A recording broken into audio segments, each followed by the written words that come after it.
I just ranked which one of the 5 factions in Shieldwall have the coolest elite troops. Take a look and see if you agree. Legionnaires of Rome, number 5.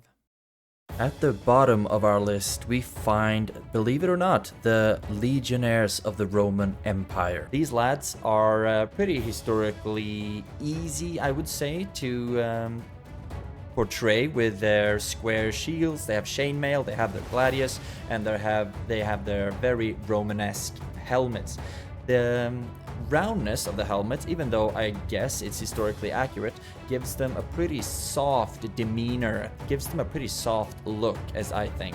And they don't really have much variety in between the troops. Everyone has the same clean-shaven face, they have their same kind of helmets, the same shields and whatnot, so they don't have a lot of variety. Although worth noting is of course that the Roman army were supposed to be a very professional one, and therefore they shouldn't really have a lot of variety. But this is just something that drops them down for me and what puts them on number 5.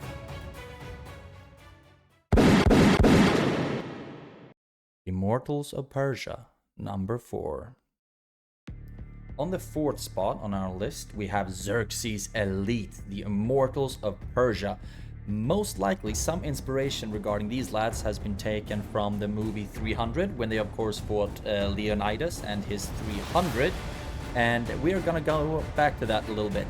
First of all, we can start with what I like about these lads. We have the cool design on the shields that stand out a bit more compared to common round one or squared ones. Also like the curved swords that look really cool.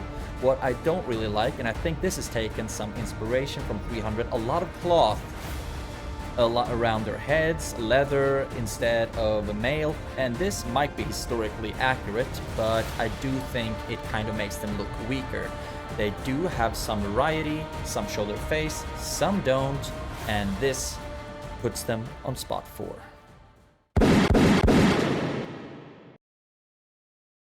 Hoplights of Greece, number 3. Going into this video, I actually thought that the Hoplights of Greece would be my number 1 pick because I love playing them. They have plate armor instead of chainmail or leather, and this gives them a pretty tanky impression. The round shields actually doesn't hurt that much. In my opinion, they are the more menacing version of the Roman legionnaires, and this is much due to the coverage of their face that they have on the front side of their helmets. I think this looks really cool. They are the only spear-based elite troop out of the 5 factions, and when they are fighting in line, this gives them the really 300-like fighting style and looks really, really cool. Even though they have a 6-pack that's visible through their breastplate, they don't really have a lot of details, and this is what put them on place number 3 on this list.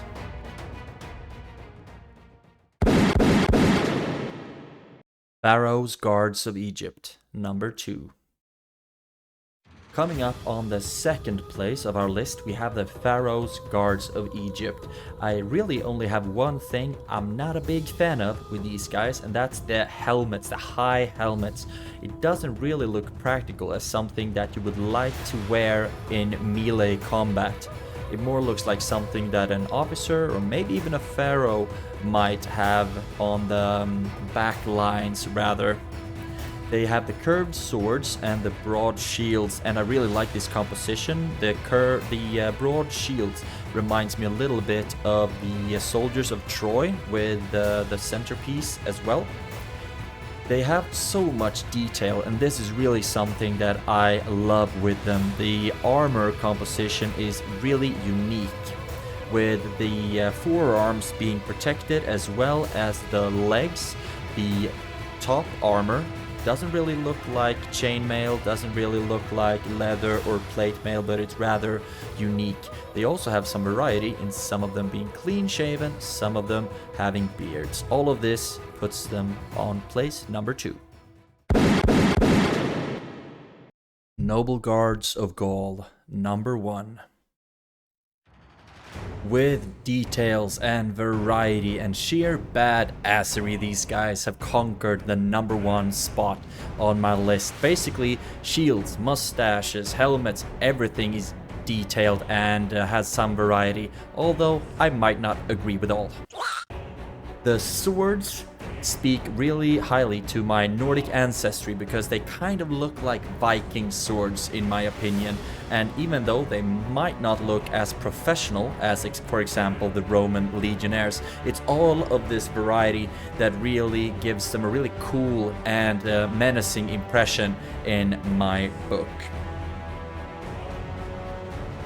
They just have so much more personality overall when it comes to the armor and the details, and as we all know, personality is the most important trait. Let me guess, you have a great personality.